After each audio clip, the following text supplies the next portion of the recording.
The planet Vortan basked in the glow of its twin suns, a serene and advanced world where the Vortans lived in peace. Chief Zelmar, the leader of the Vortan Council, looked out from his balcony, admiring the harmonious bustle of the city below.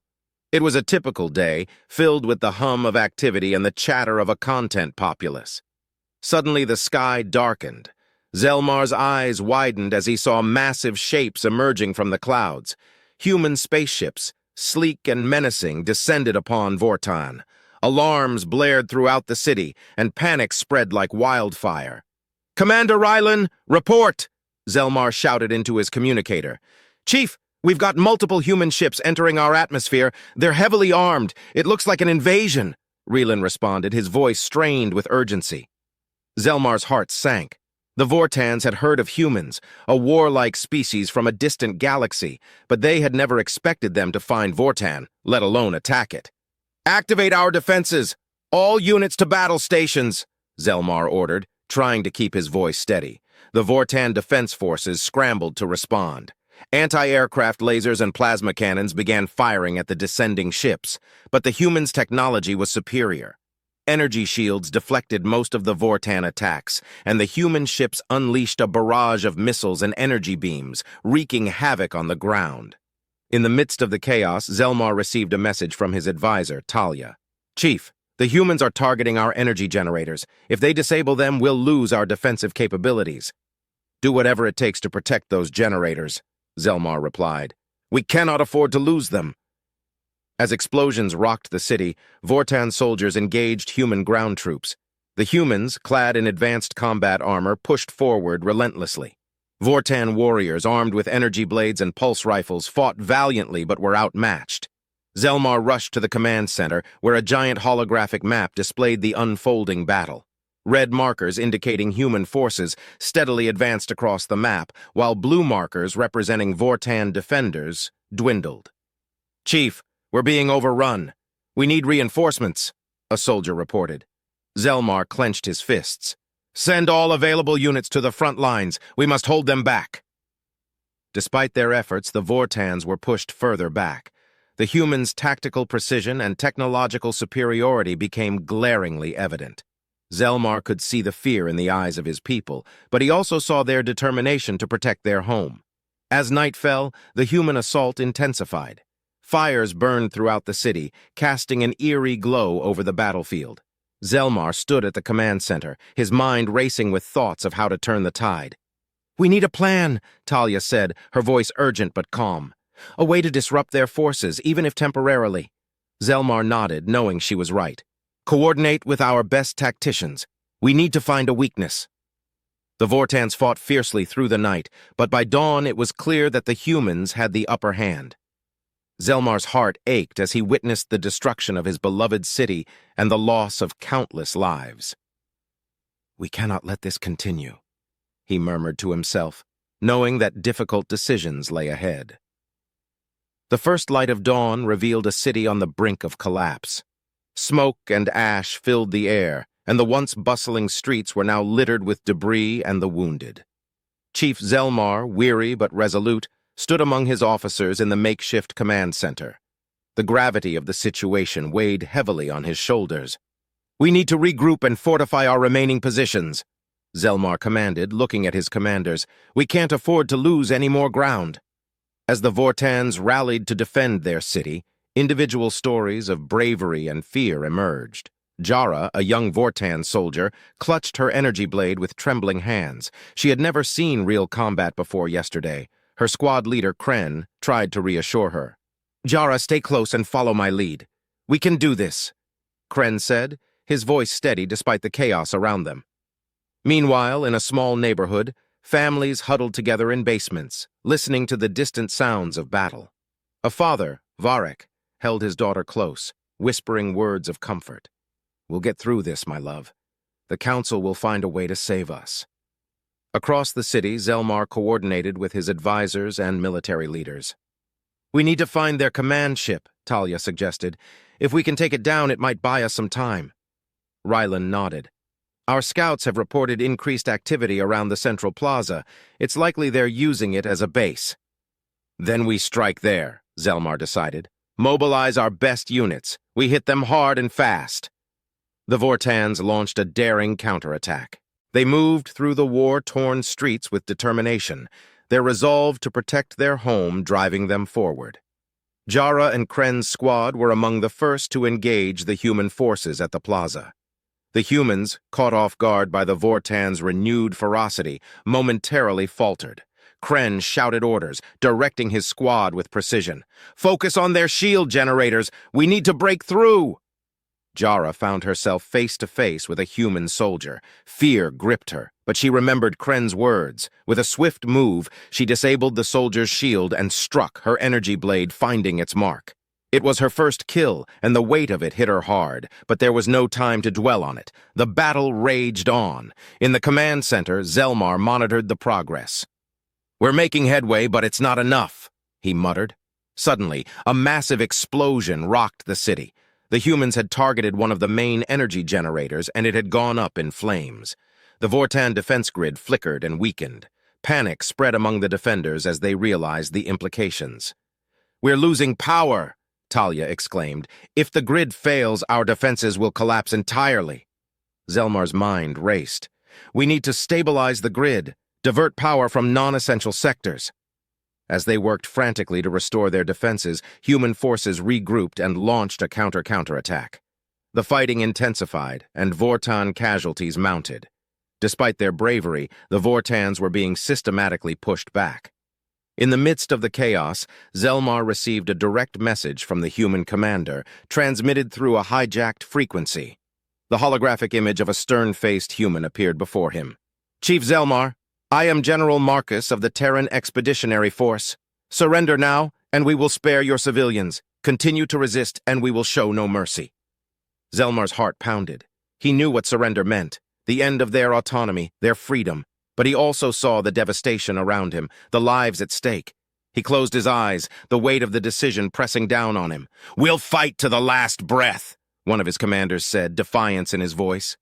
Zelmar looked at his people, their faces a mix of hope and despair. "We need to buy more time," he said quietly. "Continue the fight, but prepare for a council meeting. We must decide our course of action." As the battle raged on, Zelmar knew that the next few hours would determine the fate of his people. The struggle for survival had reached a critical point, and the choices they made now would echo through Vortan history. The council chamber was filled with a tense silence. Chief Zelmar stood at the head of the table, flanked by his closest advisors and military leaders. The room, usually a place of calm deliberation, now echoed with the weight of desperation. "We can't keep this up," Talia began, breaking the silence. "Our defenses are crumbling, and our people are suffering. We need to consider surrender." "Surrender?" Commander Ryland's voice was sharp. "We can't give in to these invaders. We'll lose everything we stand for." Zelmar raised a hand to quiet the rising voices. "We need to weigh our options carefully. General Marcus has offered terms. If we surrender, they promise to spare our civilians, but can we trust them?" "Trusting humans is a gamble," said Varric, who had joined the council as a civilian representative. "But continuing to fight might lead to our extinction." The debate raged on, with passionate arguments on both sides. Some council members advocated for continued resistance, citing their duty to defend Vortan's sovereignty. Others, like Talia, argued for surrender as the only way to save lives. Meanwhile, on the battlefield, the Vortan forces continued their valiant but increasingly hopeless struggle. Jara and Kren's squad had managed to hold their position at the central plaza, but the cost had been high. They were down to a fraction of their original strength. "We can't hold this line much longer," Kren admitted, sweat and grime coating his face. "But we have to keep trying." Jara nodded, her eyes fierce despite her exhaustion. "For Vortan," she said, gripping her weapon tightly. Back in the council chamber, Zelmar listened to the arguments, his mind heavy with the responsibility of leadership. He knew that whatever decision he made would shape the future of his people. "We need to think strategically," Ryland said. "A surrender might buy us time to regroup and plan a resistance. We can live to fight another day." "Or we could negotiate for better terms," suggested Talia. "Show them that we're willing to cooperate but not willing to be subjugated entirely." Zelmar considered this. What terms would we propose? Limited occupation, preservation of our governance, and protection of our cultural sites, Talia replied. We need to make it clear that we will not be slaves. As the council discussed potential terms, a sudden explosion rocked the building. Dust and debris rained down, and the lights flickered. Panic spread through the chamber. They've breached the inner city, Ryland said, his voice grim. We don't have much time. Zelmar took a deep breath, feeling the weight of his ancestors and the future generations on his shoulders. We need to make a decision, and we need to make it now. In the midst of the chaos, a young aide rushed into the room, her face pale. Chief Zelmar, the human commander is requesting an immediate audience. He says he wants to speak directly with you. The council fell silent, all eyes on Zelmar. He knew this was a pivotal moment. Prepare a secure line, he said finally. I'll hear what he has to say. Moments later, General Marcus's holographic image appeared in the center of the chamber. His expression was stern, but there was a hint of respect in his eyes. Chief Zelmar, Marcus began, your people have fought bravely, but this battle is over. I offer you one final chance to surrender. In return, I promise to spare your civilians and allow your government to function under our supervision. Zelmar stood tall, meeting Marcus's gaze. What guarantees do we have that you will keep your word?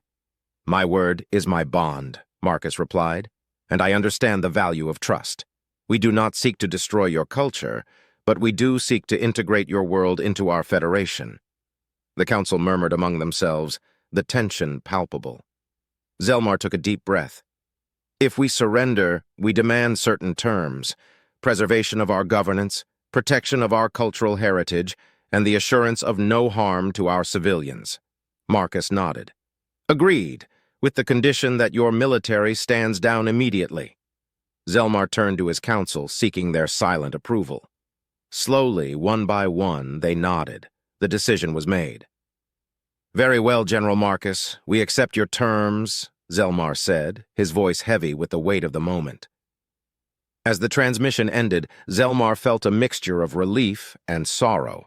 The battle was over, but the struggle for Vortan's future had just begun. The surrender announcement spread through Vortan like wildfire. Some reacted with relief, others with anger and disbelief. In the command center, Chief Zelmar and his council prepared for the next steps, knowing that this was only the beginning of a long and uncertain journey. General Marcus and his delegation arrived at the council chamber, accompanied by a heavily armed escort. The atmosphere was tense, but Marcus extended a hand to Zelmar. You made the right decision, Chief. This is the first step towards a new future for both our peoples. Zelmar shook Marcus's hand, feeling the weight of his people's eyes on him. Let's hope this future is a peaceful one. As the human forces took control of key installations in the city, the Vortan military began to stand down. Soldiers like Jara and Kren returned to their barracks, weary and emotionally drained. Did we do the right thing? Jara asked, her voice tinged with doubt. Kren placed a reassuring hand on her shoulder. We fought bravely.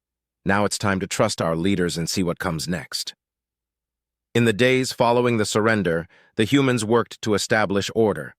Marcus honored the terms of the agreement, allowing the Vortan government to function and protecting cultural sites from harm. But the presence of human troops was a constant reminder of their new reality. Varric and his family emerged from their basement, cautiously venturing into the streets. They found a city scarred by battle but beginning to heal. Human and Vortan engineers worked side by side to repair infrastructure, a tentative symbol of cooperation. In the council chamber, meetings with human representatives became a daily occurrence. Talia and Ryland led discussions on integrating Vortan technology with human systems, while Zelmar focused on maintaining Vortan sovereignty as much as possible. One evening, Marcus and Zelmar sat together, sharing a quiet moment after a long day of negotiations. I know this isn't easy for your people, Marcus said, but I believe we can create something positive out of this. Zelmar nodded thoughtfully. My people are resilient. We've faced many challenges before. We'll adapt to this one too. As weeks turned into months, the initial tension began to ease. Vortan citizens slowly adjusted to the presence of humans, and small acts of kindness began to bridge the gap between the two species. Children from both sides played together in the streets, forging friendships that their elders had never imagined possible. Despite the progress, not everyone was content. Resistance groups formed in the shadows, determined to fight against human occupation. Zelmar found himself walking a delicate line, trying to maintain peace while addressing the concerns of his people. One day, a young Vortan activist confronted him. "Chief Zelmar, how can you work with our occupiers? They took our freedom." Zelmar met her fiery gaze with calm resolve. "Our freedom is not lost, only changed. We must choose our battles wisely and find strength in unity, even with those we once saw as enemies." The activist seemed unconvinced, but Zelmar knew that time and patience were their greatest allies.